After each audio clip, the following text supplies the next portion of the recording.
ओम शांति। आज 22 अगस्त 2025 के बाबा के अनमोल मधुर महावाक्य सुनेंगे। आज की बाबा की मुरली है निश्चय और पढ़ाई।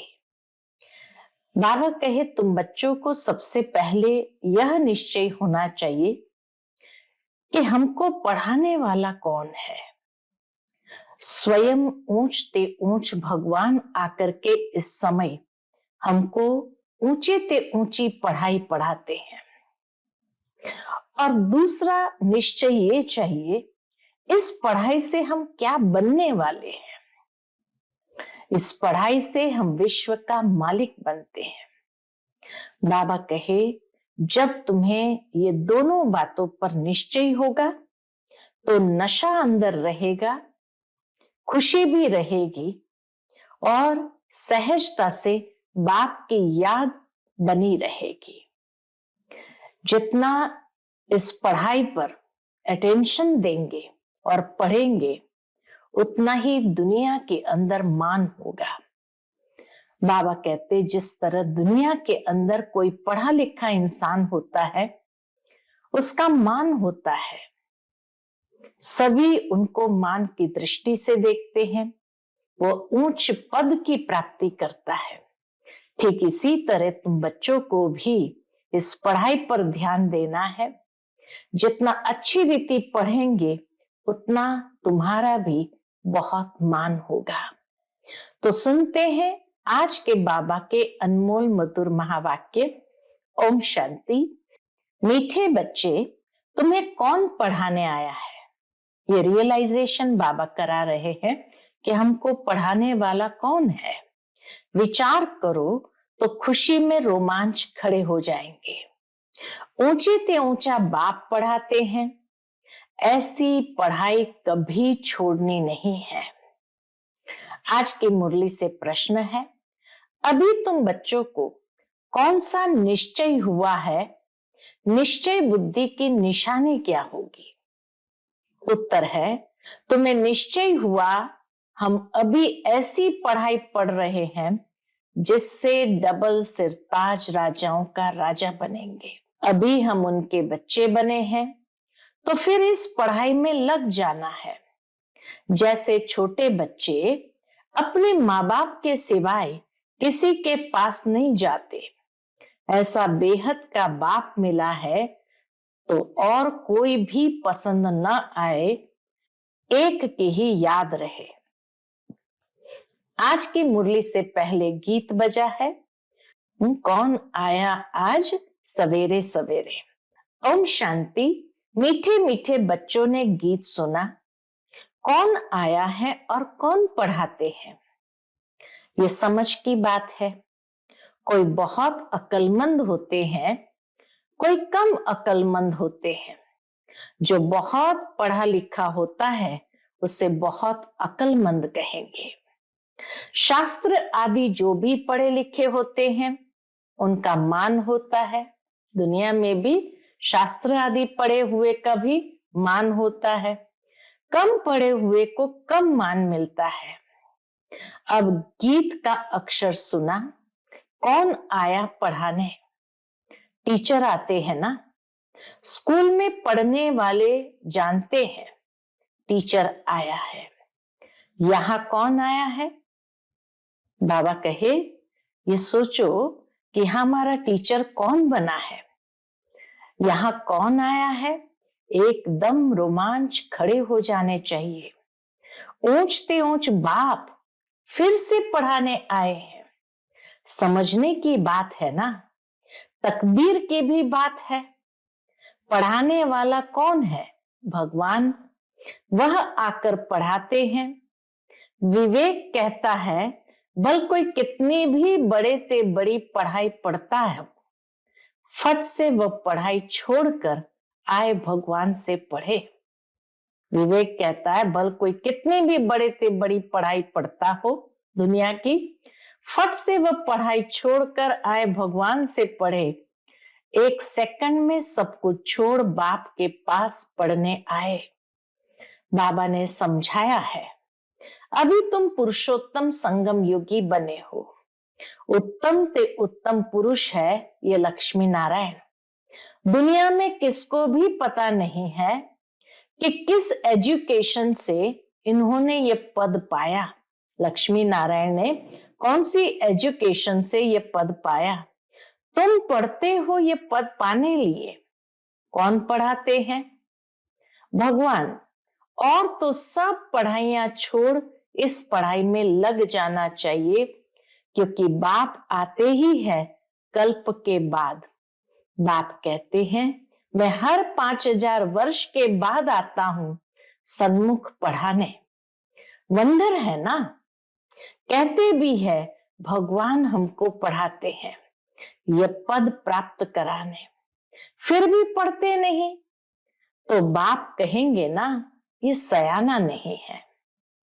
बाबा कहते भगवान हमको पढ़ाने आते हैं, पद प्राप्त कराते हैं, फिर भी अगर कोई पढ़े नहीं तो बाप कहेंगे ये सयाना नहीं है, समझदार नहीं है। बाप की पढ़ाई पर पूरा ध्यान नहीं देते हैं, बाप को भूल जाते हैं। तुम कहते हो कि बाबा हम भूल जाते हैं, टीचर को भी भूल जाते हैं। यह है माया के तूफान। परंतु पढ़ाई तो पढ़नी चाहिए ना। विवेक कहता है भगवान पढ़ाते हैं तो उस पढ़ाई में एकदम लग जाना चाहिए। छोटे बच्चों को ही पढ़ना होता है, आत्मा तो सबकी है, बाकी शरीर छोटा बड़ा होता है।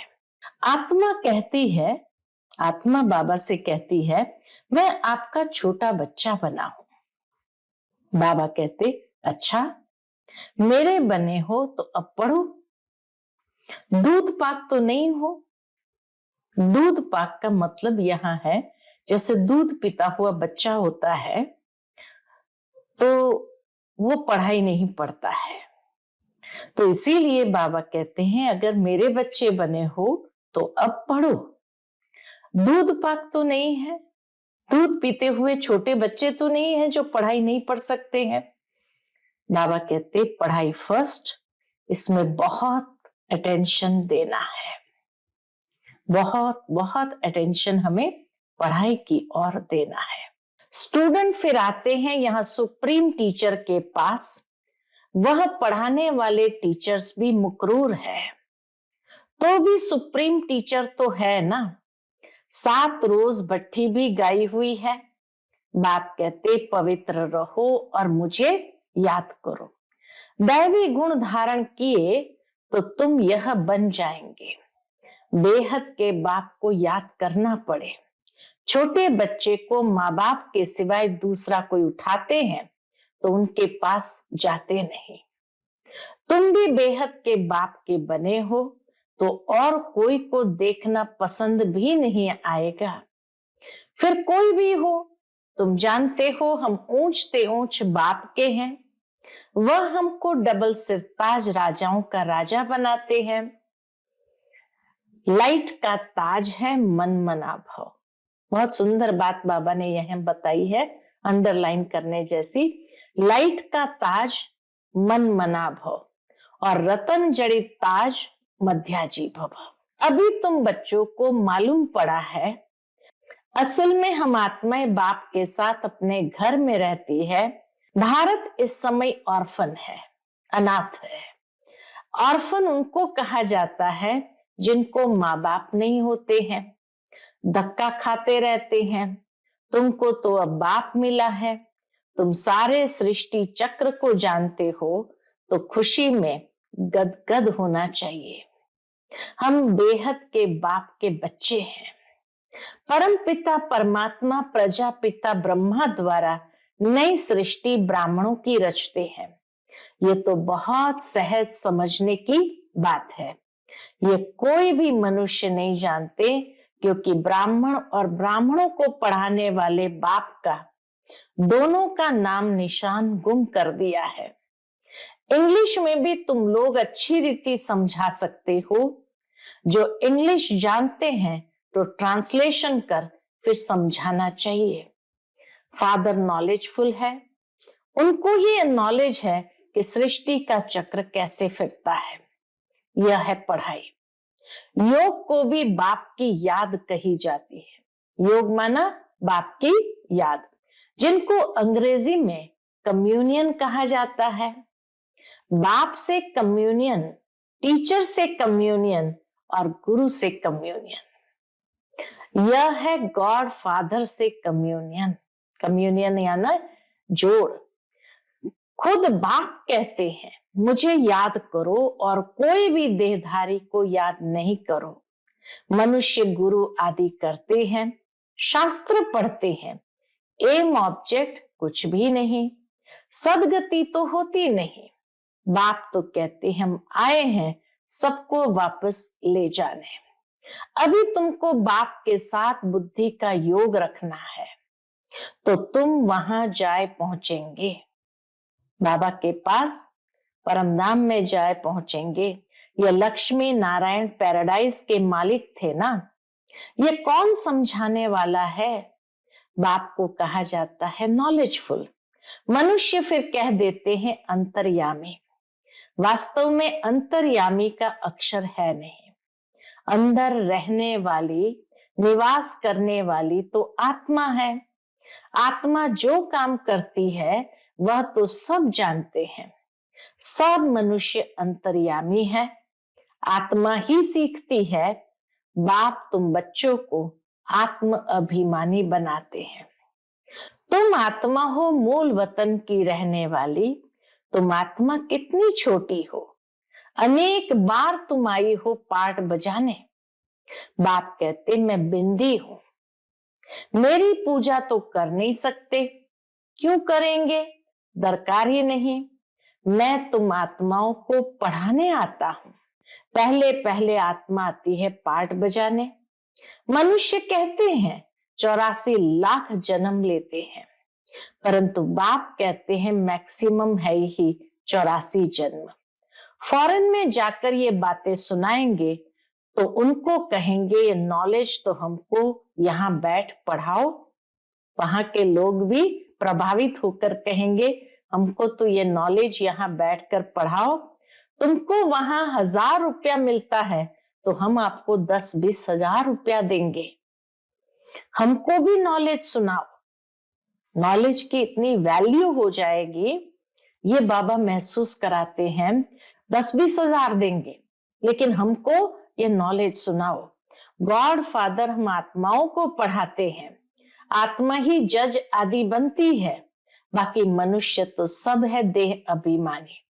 कोई को भी ज्ञान नहीं है, बल बड़े बड़े फिलोसोफर आदि बहुत है, परंतु ये नॉलेज किसको भी नहीं है।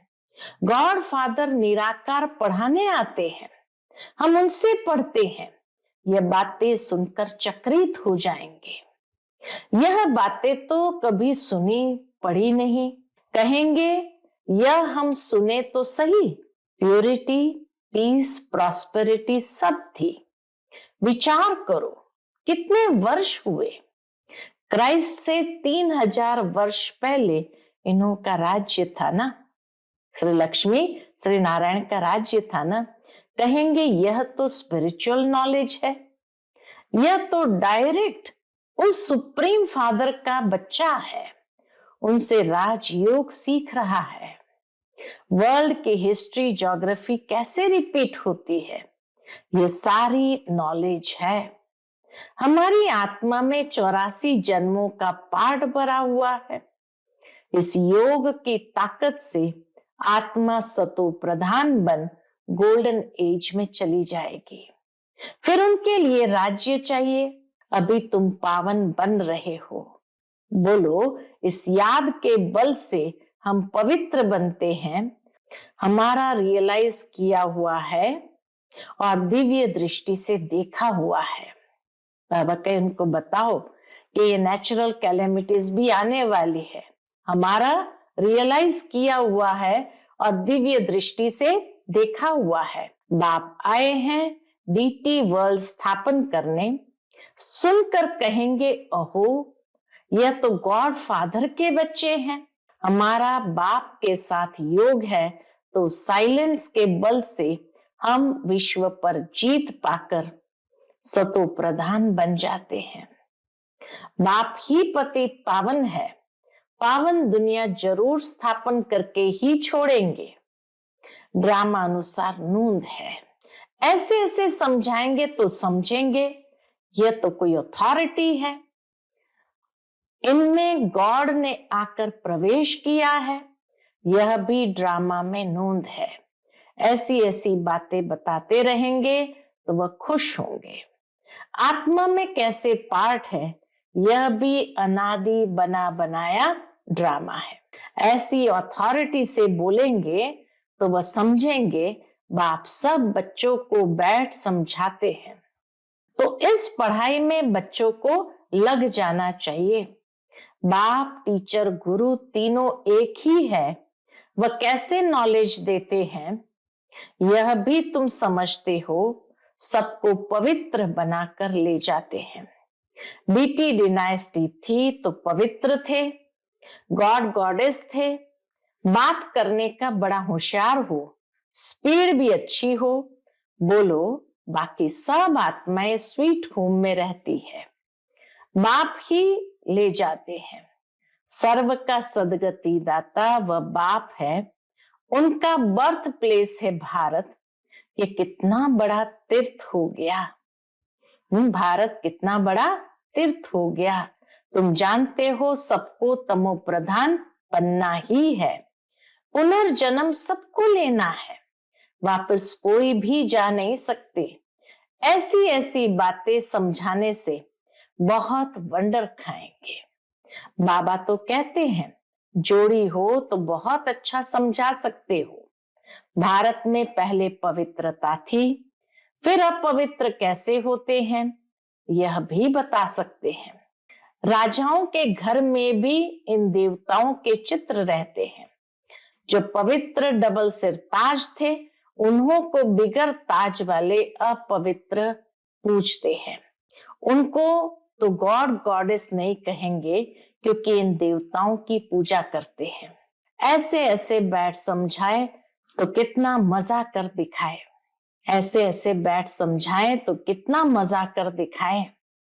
गाड़ी के 2 पहिए युगल हो तो बहुत वंडर कर दिखाएं। हम प्योरिटी, पीस, प्रॉस्पेरिटी का वर्षा ले रहे हैं। प्योरिटी, पीस, प्रॉस्पेरिटी का वर्षा ले रहे हैं। तुम्हारे चित्र भी निकलते रहते हैं। यह है ईश्वरीय परिवार। बाप के बच्चे हैं, पौत्रे और पौत्रियां हैं, बस और कोई संबंध नहीं। नई सृष्टि इनको कही जाती है। फिर देवी देवता तो थोड़े बनेंगे, फिर आहिस्ते आहिस्ते वृद्धि होती है। यह नॉलेज कितनी समझने की है। ये बाबा भी धंधे में जैसे नवाब था।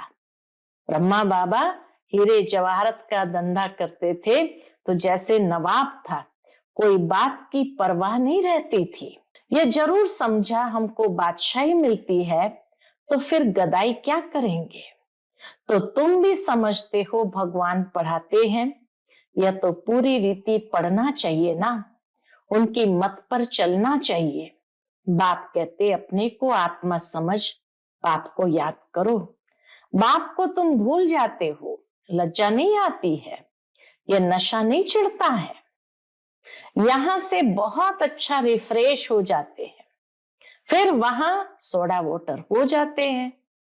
अब तुम बच्चे पुरुषार्थ करते हो गांव गांव में सर्विस करने का।